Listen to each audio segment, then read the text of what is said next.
Cue the music.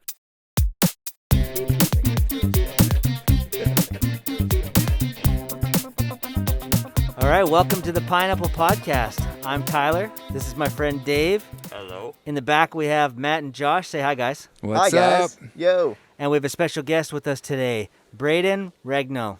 Thanks. Hey, guys. Thank you for having me. Hello. This episode, we're gonna deep dive into all the geeky stuff. You know, We're going to get real we're nerdy. gonna get real deep, with a hint of other things. But you know, it's gonna Yeah. just a pre-warning. Bit of this and that. Just a little of this Little and of a that. little of that. Yeah. If you haven't cried this week, get ready. Get ready. Get your tissues. Emotional.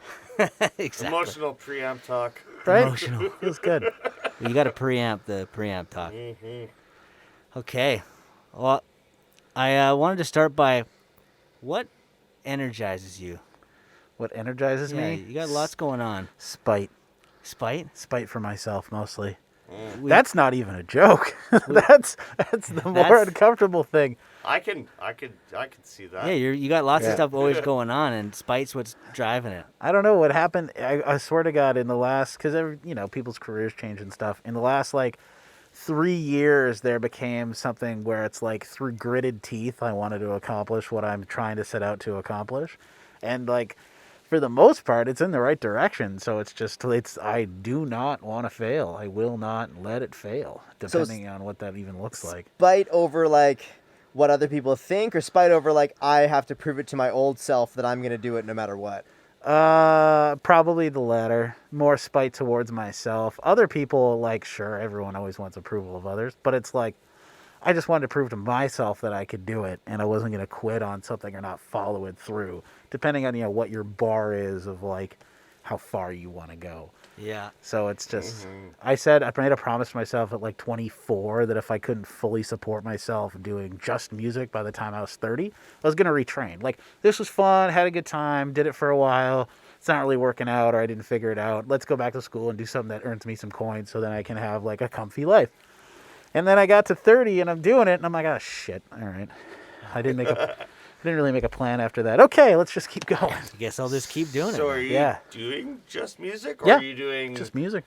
Because you're making microphones. Oh yeah, and- the mics. Those are fun. You're not doing just music. You're doing. Oh, I do a lot. Yeah, I mean, it's all stuff that goes back into music. So when I Yeah. see something I'm a huge nerd, massive nerd. I mean, I love gear and stuff, and what it can actually do for something the cool vibey random old tube pre from a reel to reel, or a one-off pedal that somebody made in their basement or something. I love that kind of stuff. If it's super expensive, that's rad, because in the right hands, it's going to be dope. But things like the Vibaphone, where it's just this is a tool that I kind of read about online, and then I felt I wanted to build myself. Then people were into them, and I just kept doing it. But all that little stuff is just always a little funnel going back into production. So Yeah. people know I like that stuff, and I'll do some Instagram posts or whatever, and it's fun. But then I have people picking them up for me, and they're some of them are not clients or people that I really met in the city before. Get them to bring them down to the studio, vibe with them a bit, chat with them, maybe listen to some of their music, and they become a potential client down the way. Mm-hmm. So it's kind of you have a few different, you hear of funnel tactics, but it's this is more organic. I Yeah. get to build stuff, make a few shekels on the side, and then have people come down and see if we'd make a good fit. Shekels and That's a chili. great- Yeah. That's a Love great that word. idea. Yeah, for sure. And especially when people fall in love with it, that's got to be a good feeling. It is now. It's something I didn't really I wasn't going to be a gear maker. Because, I mean, guys, I can swear, right? Yeah. Okay. It's a Fucking yeah. fucking phone. Well, that's I gotta that's do an beyond argument. swearing. Whoa, Can't say the P whoa, word. whoa, That's whoa. Is that too Whoa. far? No, we're good. Fuck yeah. I don't know who I'm going to offend. It's a phone. It's nothing. There's not much to it. It's literally 4 solder points. It's you hook a couple up to the mic, you hook a couple up to the headset, you reverse it or whatever, and you throw it to some XLR so you can balance it. Does someone want to that's give me it. a little taste of it right now? Yeah, Someone just here, talking grab to it. Show me it. Okay. Tyler. Here, you want me to go? Yeah, go for it. It's closer to you. Hello. Yeah. Old time radio. Yeah. Sounds bad. That's Hello. the point. Hello, old time radio. So it's a combo of that stuff is one, hey, it's just a tool. I can do it with a plugin, but now you get the performance aspect out of it rather than just slapping the Abbey Road microphone thing or lo-fi or RC20 or something like that. You've got it's cool, here's my thing. You can do the performance. It's what it is out of the microphone. And that's it. And I also like stuff that distracts artists, like Yeah. stuff where, okay, cool, we did all your lead stuff. Let's do some overdubs or some extras. Yeah. And you bust that out, or like an old CB radio, and it like takes them out of their thing, and you get a bit of a different performance out of them, which is like I just have all these little bonuses. Absolutely. So, have you always been a curious person? Yeah, fairly curious. I definitely remember electrocuting myself in a light socket with my mom's earring when I was like 6. So I learned from there. A lot of ways to go up. From That's that one point. thing. Like when I was checking out your Instagram, I was totally inspired by your curiosity, and it's one of those things that I loved it. Like everything, even down to like I loved that you were sharing with your community a little bit about like, okay, here's some tricks of what I'm doing here and this and that. And you're not afraid to share those things. And I was gonna ask you, like, how did you even know that those things worked? Because you were showing about how to. One that I loved was you had taken like I think it was like a synth track, like an orchestral type track, if that's the right way of saying. Yeah, orchestral. Yeah. And you were layering it and showing it. And I was like, oh, it's just fucking genius. And I was thinking, like, so how did you come up with that? Is that just curiosity of sonically, this is what I hear in my head, and this is what I'd like it to be. So I'm just gonna use curiosity and the tools that I have to find out how to get that sound. Partially, I think I know the one you're talking about. Yeah. And it's like, I was layering orchestral pad stuff over top of synths or something like that, or underneath it. Yeah, I mean that's just like. Depends on where you kind of figure out from. Layering stuff is a super classic trick, and if you're trying to split genres or split eras, like modern to vintage, there's stuff that you can do that just like teases one or the other. So it'll be like, you have a classic fat bass tone of something that's modern made by Serum, and then you can still put like a bit of a like a cheesy bass, like a D50 or an FM synth that dates it a bit. But if you're going for like a retro throwback that still has to be poppy, it's kind of how you get it. So you get the deep bass, and then you get something that kind of reminds somebody of something else they heard, and you kind of just go from there. For that, it's just like experimenting. I like to fuck around. Did you start off with the sub kick kind of thing, like the rewiring the speaker? Did you do? Was that because that's the same kind of? It's similar. I mean, I never built right? one. The concept was that's exactly where the concept is. Yeah. First time I did it was with a broken pair of Beats headphones, and then someone wired it to a 1/4 inch and jammed it into a DI box, and they're like, "Let's put it on this cello," and it sounded terrible, but it was neat. And That's you're like, awesome. Oh, it's a great different. idea. Yeah. It's totally different, and you're like, you got to experiment with some of that stuff, but you also have to like, again, it's just like any other tool. You have to know when you're going to use it. Even Sylvia Massey, who's like a huge influence for me of like, and I hope you'll eventually get her on this podcast at some point, is for like doing crazy weird stuff. Like she runs, sounds through pickles and light bulbs and does weird stuff in like recordings in different spaces. She'll always still set up, all of her basic mics. Like these are always my overheads. These are very commonly my tom mics or whatever. Here's my basics. Now let's put on that. Let's mic up a tube that wraps around the drum kit, like an old hose, and mic that up. She does all the stuff that knows it's going to be killer and like sound good. Then she augments with all the weird crap. That's cool. So once you get to a point of like confidence of like, hey, I like my drums to sound like this. I know I'm going to put it on that or whatever. Then you can start like thinking of the strange stuff. Because you got to have like a hammer to build a house. If you just have a whole bunch of random things, you won't maybe get cohesiveness. It can be cool sometimes, but you can always augment something that's like baseline. Where'd you learn how to swing a hammer? Roofing. Roofing. I roof too. I roofed flat top roofing in Nanaimo for a good couple of years. Yeah. I had a wicked farmer tan for a while. Holy crap. I did asphalt for a while. Oof. That's why you went bald, right? That was it. Carrying the bundles on my head. We've Don't carry bundles on your head. We've used the house metaphor a few times on the show before. So when you're working on something, do you ever hire in the equivalent contractor? Yeah, all the time. Like fucking constantly. Like I literally just hired a good buddy of mine, Alvin Brendan, for guitar on a disco funk track. I was literally just posting about it, and it's rad. But I'm not a guitar player like that. Okay, I got a bit of a budget. I'm gonna hire this session musician. He's gonna help me build this stuff out. We do a lot of co-writing together, anyways. So he's really easy to like choice to bring in. Yeah. And just like share the work. We also, when you've got an assistant you trust, you can offload editing to them and focus on the other shit. So. Yeah. If there's someone who's better at it than me, no problem. Even like drums, like I can't program trap hats very well. Like, that's me. We know a few drummers. Yeah. It's Wink. just, right? But it's like, I can't program trap hats, but I've got a beat programmer buddy that I'm like, okay, I'll give you $100, make these hats sound great, do a little bit of extra programming on it. I'm not going to credit you on it because I just need you to do this job. And it's like, help me out to finish this piece up. And it's not like disingenuous of you as a producer because you can't do everything. No. You just got to know what you're best at. And then you can like, all right, sweet. He's going to do that. I don't have to like work on it for 2.5 hours to get something that's okay. And I can go do a different job that's also important. And it's just, you just delegate. Yeah, absolutely. Unleash the power of your people. Yeah. Basically. I thought you were going to say Absolutely. unleash So the power of friendship, Tyler. That too. Power of friendship's real important. That's a journey to get there, though. I found that it's like when I started out, it's like I wanted to do everything because if I wasn't capable of doing everything, I'm not doing a good enough job. Sure. But gradually, like the better I get, the less I want to do because it's like I focus on the stuff that I know I'm good at and delegate it out. And it takes a while to get there, right? Absolutely. There's stuff like just, the basic stuff like drum editing. I'll pass over to my assistant and I'll have it done perfectly and I don't have to I can do it. I just don't really have to anymore. And now I can charge enough that it's like, I'll offset that a bit.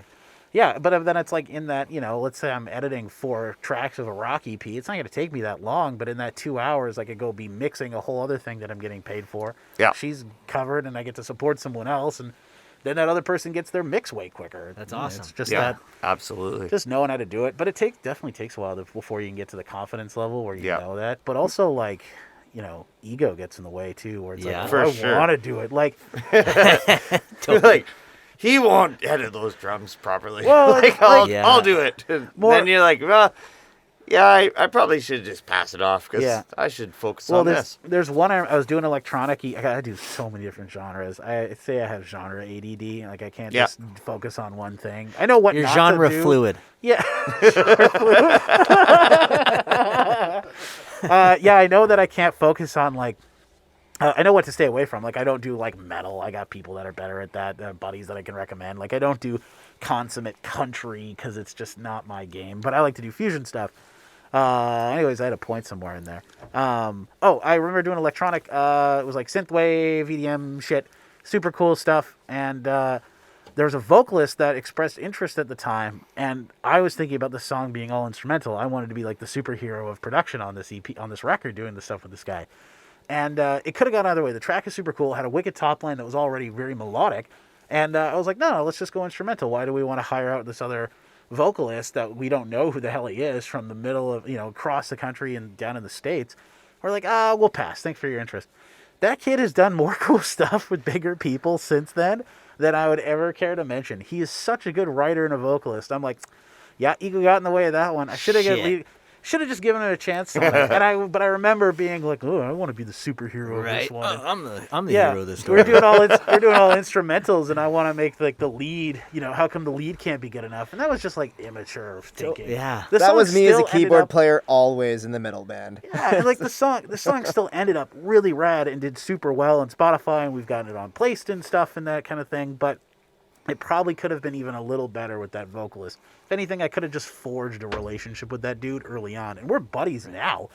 But yeah. I feel like I missed out on that one. And I know that was like, I let myself get in the way of myself. But you learn from that, though, right? Braeden, don't do that. I think there's power in being able to see that, though. Yeah, definitely hindsight. And I'm just really aware of it. But there's also like, you can screw something up by letting someone do it just because they feel like they want to. You're like, there's always the opportunity it could be better. But then you have to know when you're just trying to get something done. You don't need to wax on a new thing. Hey, I really want to try and lay down some stuff on this. And you're like, we haven't come up with that idea all through this level of production. We know where we're at. We're just about to mix it. Is this going to make or break the song and put us back like how much extra time? Or should we just like save it for a new idea? Yeah, It's not like your idea is not valid. It might be. It's just like, hey, we're going on it. The track's already full. Arrangement-wise, does this make sense? Like, give it a shot. But you got to know when to kind of like, all right, tamper it down a bit. Yeah. And just get something done. When it's time to kind of get going. Yeah. Yeah. I mean, is it going to make or break the track? Maybe. But then you just do it. Show me. Yeah. I can only say, it's always your song too. Like it's always I give the artist, I say this in my intro thing when I'm talking to them, like, this is your song. You're hiring me to produce or mix your track. I am a service person. You can tell me to fuck off at any point in time. You have full. I have a right to plug-in just- for that. Yeah, right. Let me show you. Is there a plug-in for that? you can just tell me to fuck off at any point. It's your stuff. And I mean, like, I say that jokingly just to make it really clear that, hey, this is still your stuff, and I'm going to work hard, and you have to trust me at times because I'm doing what I think is going to be best for you. But if it's not what you're feeling because of one way or the other, that you retain that right. Like, Do you really, like you said, you say it jokingly, obviously, to kind of get the point across without like yeah. having the. But do you drive home those kind of points at the start of it? Kind of like, Oh, yeah. here's the clear boundaries of like, Yeah. this is what I'm gonna do for you, and this is what you expect, and then put it in like a joke way so it doesn't come across as so like formal, right? Little bit, yeah, because everyone, like, people might be nervous. Hell, I might be nervous even with the person, depending. Yeah. And it also is like depending on how much they know. I've had so many clients that have been screwed by other producers, or like they've had such a terrible time because they wouldn't let their side of stuff or their ideas be like seen as much. And those are like what I would say really crappy people, like really poor producers, if they're not allowing their artists to feel like they can express themselves, because like what the hell are we doing if not expressing ourselves? Point. Yeah. So like I'll let it go a little farther, even if an idea I don't think is gonna work. Like, what are you gonna lose, 20 minutes maybe? If they're talking about re-chopping up the whole arrangement after you've tracked 80 channels of something, it's like we're too far past that point. Maybe we save it for another one. But if it's like I want to try and lay something down quickly, and you know, like for time wise, it's good. Give it a shot. What are you gonna lose? Why not? What if it's a stepping stone? You know. Yeah, What they could be amazing and changes the song. I know I'm literally contradicting myself from 5 minutes ago, but it's like, that's where the analysis comes from. It's like, is this a quick thing? Hey, I want to lay down this part. Bust out the microphone. Like, get the microphone out. Let them play the acoustic guitar riff. You'll know pretty quickly if it's going to work or not, or even just in the room with the guitar, and you can make a choice together. But at least they get the chance to express it. Well, it only takes 3 minutes for another take through the song, really. Yeah. And then if you don't have that take, if you're trying to like splice it all together, take a half hour to like For sure, it's like fab it all up. And you're like, well, it's for the extra 3 minutes you take to sing it again. Like that could be the one, and it's only that much time. That could be the thing. It's always worth it to at least like try it in the room together. Yeah. You're there, like sure. But then there's also like, pre-pro for a reason. Yes. Yeah, of course. Figuring out where to go. It's Click. like, I think we should hear orchestra on this. It's like, well, It's like we're really deep into this. yeah, Sampled. yeah, like what do you mean? Yeah. Let's talk that out. But it's like part of that is my job as well, like when I'm meeting with the client and figuring out who it is I'm working with, because I run a little bit different. Is like I'm a producer who has a studio space that this is where I work, and people come to me through that, rather than being a commercial studio that dudes just like book. And you could still kind of do that, but like when I'm searching projects, even just for like, hey, I want to just straight mix your stuff, it's because I feel like I can bring something to the table for them specifically for what I do, rather than being a studio for hire. And it's just two different styles. Like, unless I want to dump, Pineapple's a great example of like a for hire space that you fill with great producers, and then you can have kind of like the best of both worlds. Yeah. But just so much now, it's like a good producer doesn't need a ton of crazy stuff to be able to make an insane track. Especially with how much you can do in the box now, right? So it's Like, kind of a mix. I've had dudes produce like a guy in the States named I think he's in the States, South America maybe. His name's Enrique, and he does R&B like so freaking good. And he's on a couple of synths, a cheap, DIY recording blog microphone, like basic. That's all he basic needs, stuff. MPK Mini, a pair of tiny those crappy little Mackie speakers. His arrangements are insane, and that's because he knows that genre. He's that kind of artist, and he does mostly just R&B, but he kills it for that small set of stuff he has because he knows what things are supposed to sound like. Yeah, it's funny when you find ways to do it with not the top of the line gear too, right? Or in weird ways. Oh yeah, I mean that's even why like in where weird ways is the vibraphone. I can spend more time taking it like using an 87 for a percussion track that's supposed to be lo-fi and funny and weird in the background, rather than like trying to shape a tone rather than just having the tone. Yeah. On something. And that's even just like I've had a old Electro Voice mic, like an RE11 or something, on gooseneck attached to my desk lately, and I've been doing all my percussion in front of it, and because it just is like, oh yeah, that's what I want. cool. I don't need I don't need to take out the 87. I can just play it in front of it. It's pocketed into the song already. Maybe a little bit of extra EQ, but it's already rounded the way it needs to be. It doesn't need to be that in your face. Well, it's the same. It's the same concept as like people ask me like, well, this microphone versus that microphone. I'm like, well, they're all microphones, and like they just have different EQ. Yeah. Like you just don't have to. If you use this one, you don't have to like bring out the EQ and try to find that sound out of it. It does that already. 100%. That's all it is, really. And if you can have more tools to get you there quicker, that's awesome. Exactly. And that's really all it is, just trying to get you a little bit faster. But again, if you're all in the box and you don't have a crazy old weird microphone or some stuff like that, you know what it's kind of supposed to sound like, and you can, as long as you like know your tools that you have in the box decently well, you can like, you can maneuver it over to where it's supposed to be. Do you find most? I want FabFilter. Do you find most artists these days are trying to do albums or just straight up songs? Albums are still great. Like I have a band that we were just talking about doing an album before we split it into 2 EPs just because of budget. But at this point, it's like unless you, it all depends on what your end result is. Like I always ask artists first, what are you trying to do out of this music? Cool. And if you want to do a record and you want to do it as a vanity project and you want it to sound great and have a good time, and hell yeah, I'm going to be able to do it for you too. But if you're an artist and you're like, I want to start releasing tracks and building stuff and I want to do it as an album, like, okay, cool. How big is your marketing budget? Because if you want to actually make a dent these days, you have to have, you're either going to hire somebody or spend a lot of man hours making or finding how to market stuff properly. And it just gets that much harder. Do you find that that kind of mindset changes from genre to genre? Or? Yeah, like the pop artists are never releasing albums. They might have like 3 or 4 songs in EP, and we'll make that 4 single releases over the course of a year or something for them, or depending on how it wants to go. But I always try and ask them what their goal is, because it's like, even if it's a metal band, well, actually, it can't be a metal band. I don't do metal. Even if if it's a psych rock project, right? Like that's an album experience. You're trying to make something that's like start to finish. Yeah, that's a journey through the whole thing.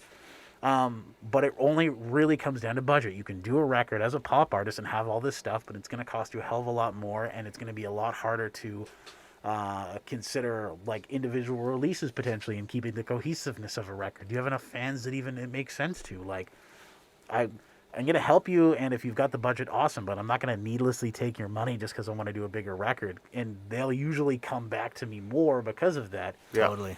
Yeah, and they're like, cool, if you want to do 3 singles, it's going to cost you this much, but you better have this many thousands of dollars for marketing of each one, plus your artwork, plus, anything else you're trying to do with it.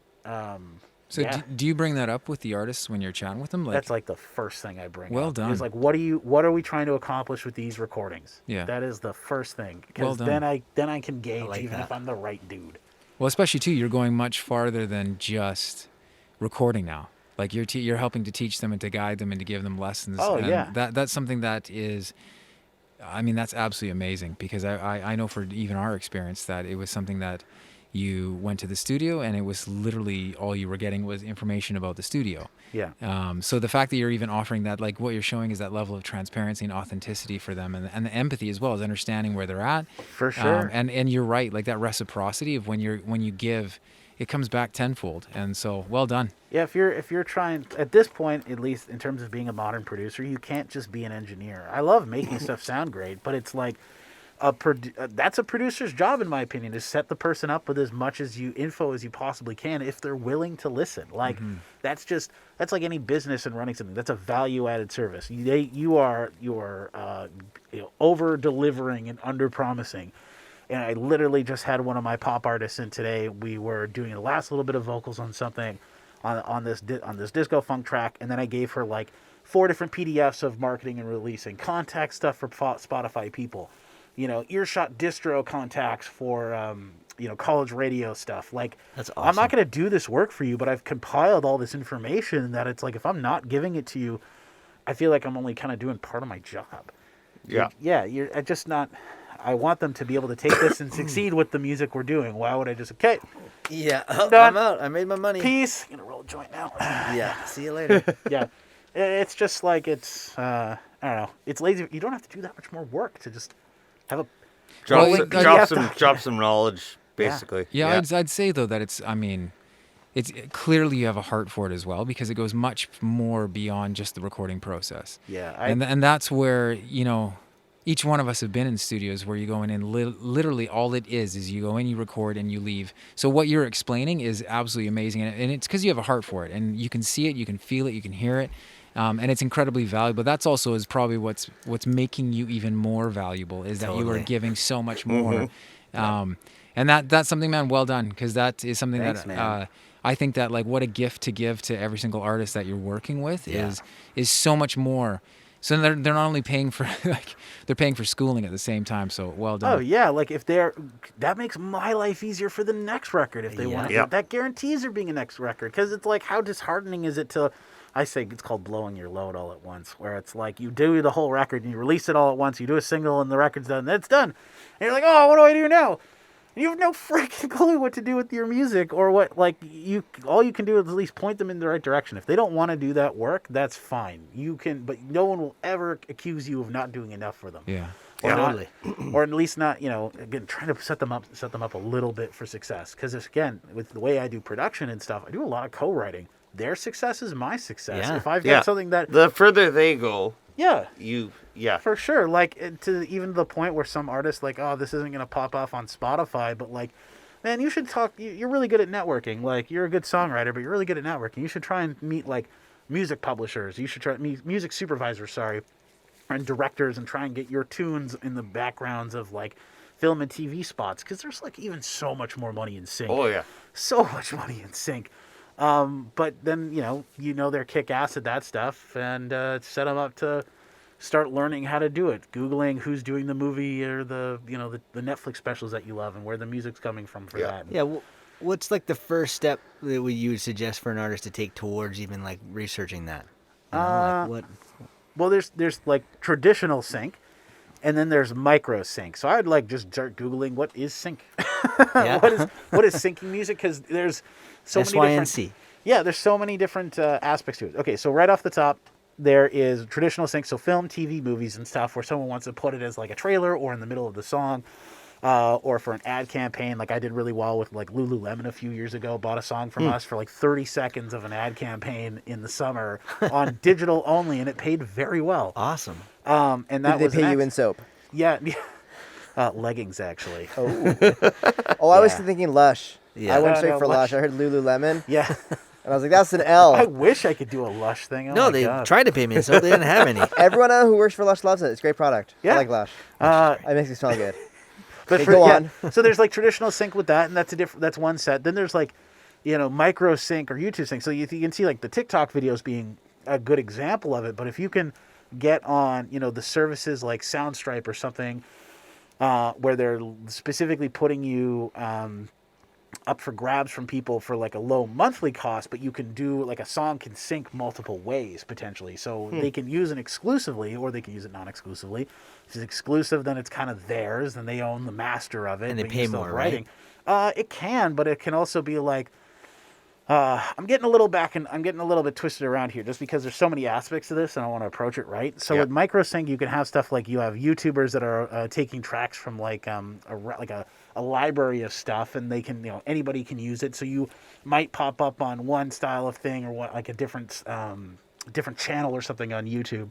And if they're monetizing, you can do super well for that. If it's music that's really popular and they like keep pulling you from the library for this, then you get paid like $250 up front, but then get thousands in residuals based on AdSense and that kind of thing. Like that's super big. Like I've got a bunch of electronic music that's on a buddy's Pokemon card opening channel. You're saying that, yeah. Yeah, Totodile Tales, by the way, if there's any nerds watching this. Totodile Tales. What's your favorite awesome. Pokemon? Ho-Oh, the giant firebird thing. Mm-hmm. Yeah, it's pretty rad. So that's cool. So you can just do really well for multiple stuff, but it still comes from having a library of music you're trying to put out there. But you can approach it from multiple spots. So there's another company called That Pitch that does micro licensing and the microsync super well.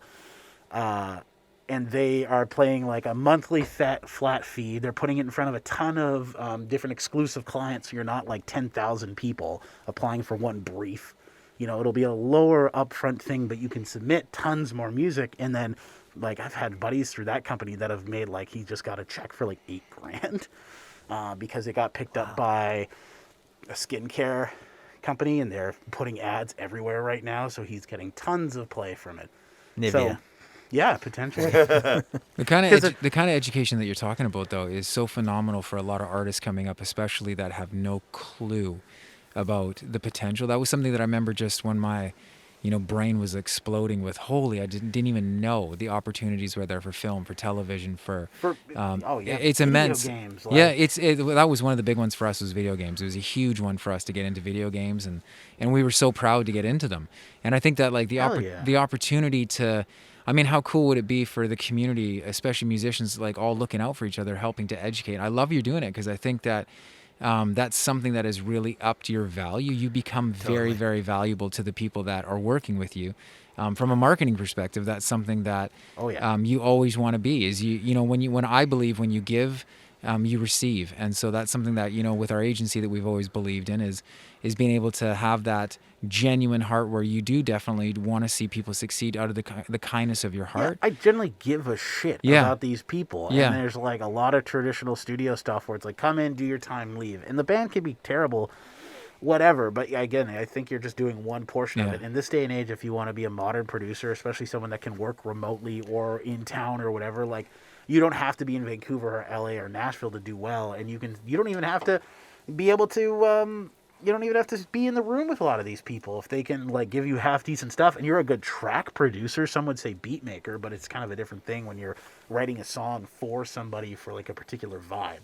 And if you can pass on all of this knowledge and at least have it, it's just like value added service for you as a company. There is like a level of specific business intent through it. But it's also like, I've got all this stuff. It's not going to be that much longer to tell them all of it. Hopefully they want to listen. No, but when it's done, when it's done with an authentic heart, though, as well, it's definitely felt. And like we've all been there, I think, where we've been in a situation where, I mean, even like how you were saying, like you're talking and you're discussing with them, you're listening to them, and you're listening what the goal is, and so you're already planning ahead with them. Where there's nothing worse than somebody saving up all their money wanting to do it. There is no plan once it's like left, and it's an amazing product, but nothing's going to happen. So to have somebody speak and say, what if you were to take another month and a half to save a bit more funds or whatever, but here's the plan, here's what you could be doing with it, look at the potential of where it could go, and then again, all it does, it just increases your value, because who doesn't want to have somebody be completely honest with them? There's so much gatekeeping in this industry from like, that's even the tips and stuff. Everything I'm doing, someone else has done before. I can almost guarantee it.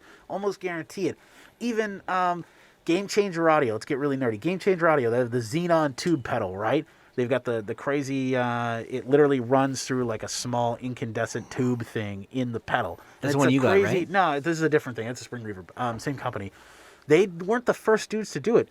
Sylvia Massey was doing it and running sounds through old light bulbs and stuff and crazy high voltage and getting distortions from it and stuff. And then somebody flipped it and turned it into an amazing pedal. It's just the only difference is you don't claim that you did it first. I don't think they do either. It's just they're the first person to commercialize it. That's cool. So there's like, it's the gatekeeping thing of like hiding secrets and like producers like, oh, you don't know how to do Michael Brower's back bus compression. It's like, doesn't matter. By the time they're teaching you that thing, that I can almost guarantee that person has 5 other tricks that are already better than that you have, that they're developing. Absolutely. That'll be on records, and then they'll be able to move forward for something else. Like, it doesn't matter if you know that stuff. You're not them. And even a guy that I entered for Howard Redicott for a year or so, and Howard did like Tegan and Sarah, Mother, just cut their new record and stuff. Like, amazing dude, amazing producer.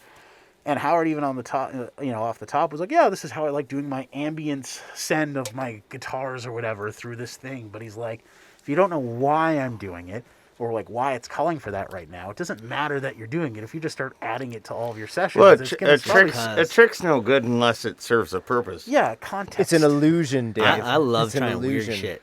Yeah. Just like... And I love it when Dave goes like inside, and I'm like, I just tried some weird shit, and he comes back, oh, that sounds good. I'll be like, look what I did. This is weird. Yeah. Does it make sense? I have a fairly small studio, and I don't normally track drums in it, but I had an artist that was really low budget, and we just wanted to get a whole bunch of stuff done in a day. I'm like, cool, challenge accepted. It was a cover of Queens of the Stone Age track, and we ended up. I have an old reel-to-reel tube preamp from a company called Rogers. I think Sony might have made them as well. Exact same thing. It's put in a crappy wooden case, and I bought from a dude off Craigslist for $200. And I jammed like a dynamic mic into the socket of it, so I didn't even have a cable. It just fit. And I kind of I was setting up mics, and I looked at it. I'm like, will that just fit? And I just popped it into the jack, and I'm like, oh, it works. And I turned it up and used it as the room mic, and I'm like, oh shit. That's cool. I haven't used that mic as a room mic before, and I haven't used this tube pre like that. And even though it's in my small space, and I'm like, now I'm doing that for the next couple of drum sessions. I'm never like, going back now. Yeah, and then there's stuff that you do that's like, oh, it's a waste of time. Like I love go to the vibraphone. Like I put that on a drum kit and I use it as an overhead when I first started making great. it. Sounded so bad. I want to hear it on a snare. The worst thing, but then you throw it underneath the snare, like hugging up to the kick drum or in the kick itself, and suddenly you've got like a picture of something that makes sense. So some delay and reverb turned into a pad or something. But I also had other crush mics and stuff that were cool, and I'm like, okay, I need to just get this session going and work it done. I'll leave it up there for now, and like maybe I'll use it, but next session I'll try and play it rather than spending like half an hour finding the best place for it. That sound's not gonna make or break the track. Like, do something cool. Know what you're doing that's got to like get the job done, then start augmenting with the weird stuff. I love experimenting on things, but not if it's going to be at like risk me getting what I'm being paid to do, because they're not paying me to fuck around. They're paying me to do a thing. Yeah. And if we've gone through all of that planning and up to that point, then they trust me to just do the thing. So yeah.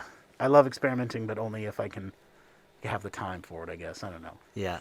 Perfect world, I would have like weeks and weeks in a studio and work on the same record, and you can experiment and unlimited search. Budget.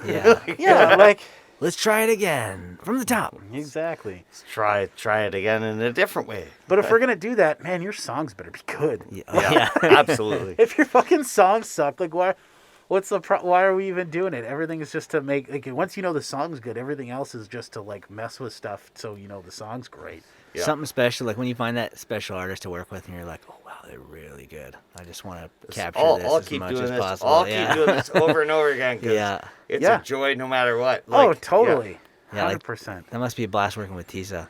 Tisa's terrific to work with because she's just got so many other ideas and other songs she's constantly coming up with. Where it's like maybe we don't explore that whole thing, but keep that melody in your pocket for later, or let's try like.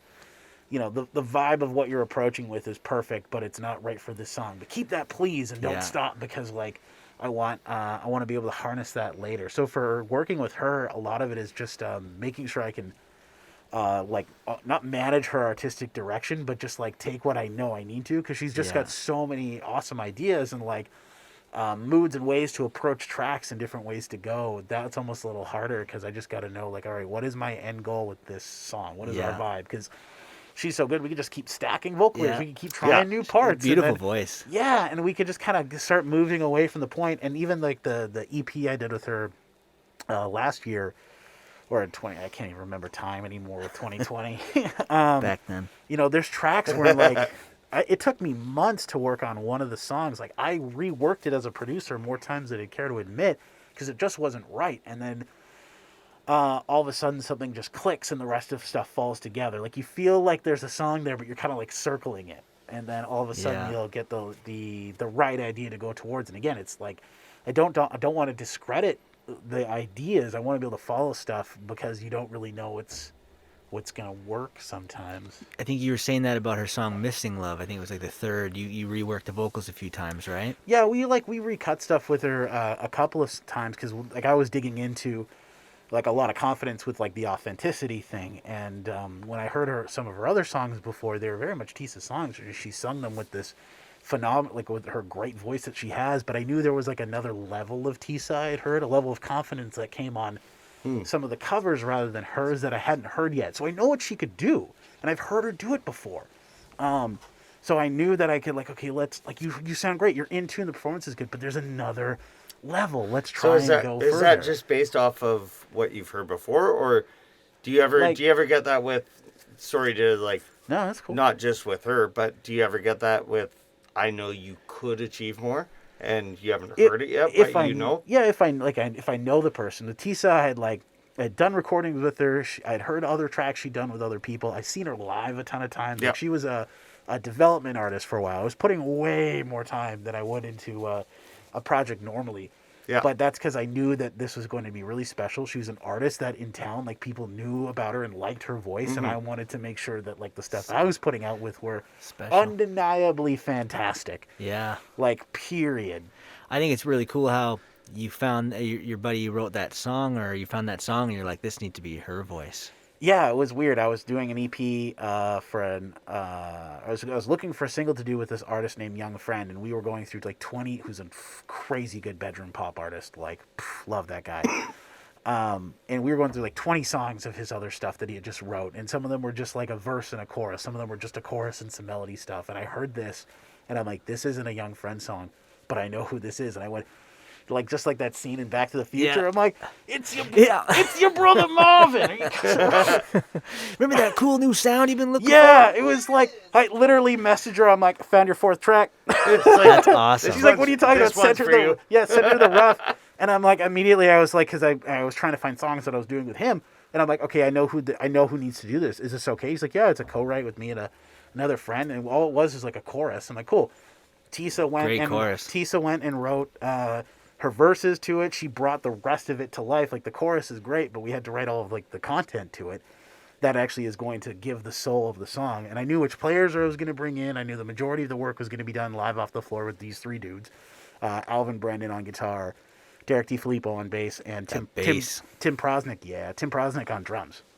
And that neo-soul grouping of those guys was going to elevate it. But the lyrics and stuff were like, cool. You and I can't remember which other co-writer we had on it. We got to finish the song together.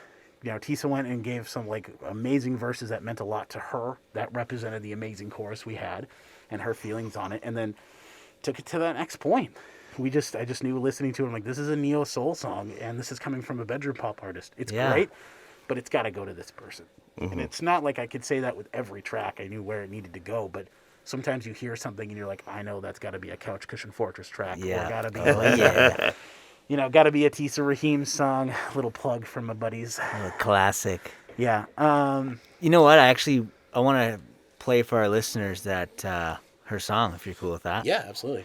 For the audio listeners, they get the song. For the video listeners on YouTube, you're going to get the tour of Braeden Studio, the Vibe Cave. Oh, yeah.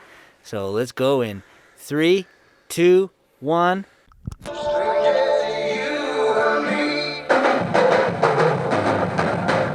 Hey everyone, thanks for hanging out. This is the intro, not the outro. Hey everyone, my name's Braeden Pockets Rangno. I'm in the Vibe Cave in Vancouver, BC. I'm here today to show you around some of the cool toys I have, talk about how I like to do things, and a little bit of music as well. Stick around, hope you'll find it cool.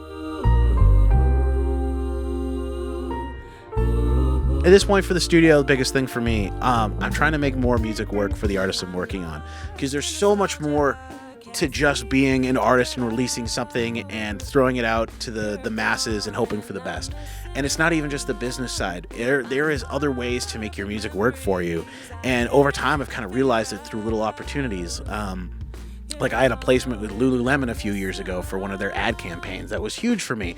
It was ended up being 30 seconds of an ad campaign for Lululemon in the summer. So it was only a few months, non-exclusive, and they treated us quite well. And a lot of that is just solely based on relationship building.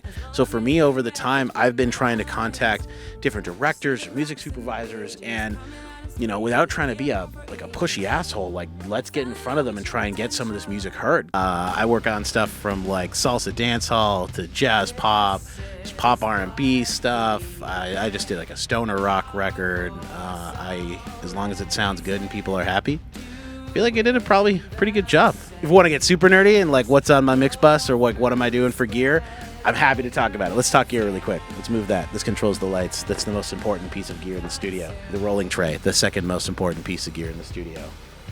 We've got the Sonic Farm Creamer. It's kind of my favorite pre. It's my go-to for stuff. We've got the Stam compressor, which is an SSL 4K clone. And then we've got the SSL Fusion, which is like their new 2-bus treatment unit, which I got running through vocals anyways because I was too lazy to plug in the distressor. You got to connect. What was the question? One of my absolute favorite things to do at this point is actually coach artists. It's not something I can do the same way I used to before COVID, but it hasn't changed too much. I like being able to work with an artist in the room. I have a pretty strict no booth policy because I can't stand talkback buttons being in between me and someone I'm trying to actively work with. If we're tracking drums, it's a different story. I don't want to go deaf. But if we're coming in here to actually work and trying to develop something, especially if it's an intimate track that's genuine, this is something that I got to have them right beside. Like, I don't have the biggest room, but I try to make it workable where I can have that person right beside me and I can be in contact with exactly what they're trying to go for all the time. This isn't hounding them, it's just making sure that what we get is as authentic as physically possible, because at this point I have no time for inauthentic stuff. Probably the thing that helped me solidify my role as a producer working with artists the most was working with an artist named Tisa Rahim, and this is where I fully kind of understood the direction that I like to take artists and how I like to work with them, and gave me the confidence to really just go home with it. Because working on her songs a little while ago, we did 4 tracks, and pulling out and creating the emotions from the ground up with her as a writer just was like almost like a master class or a boot camp, is making sure it's got to sound right. Thanks so much for watching this video and listening to me ramble. Hopefully I said something that, vibes with you and resonates with you in the right way, and I just appreciate you taking the time to check out my little spot and how I do things. And if it's something that you enjoy and you think working with myself would be awesome, hit me up at bpockets on Instagram, bpockets.com on Facebook, and on my website bpockets.com as well.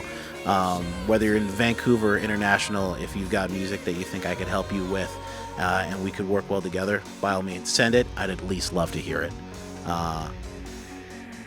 Have a good night.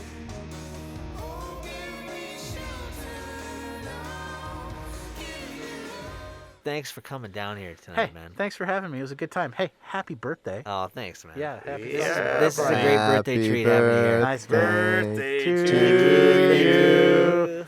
Happy birthday to you. Happy birthday, dear Tyler. Happy birthday to you. Oh, thanks, guys. There And you also, go. happy birthday to you, our viewers. Yeah. Thanks for hanging out today. Whoever's born today, or yesterday, birthday. or tomorrow, happy birthday. And thanks for tuning in, and may the force be with you. Always. Cue the music.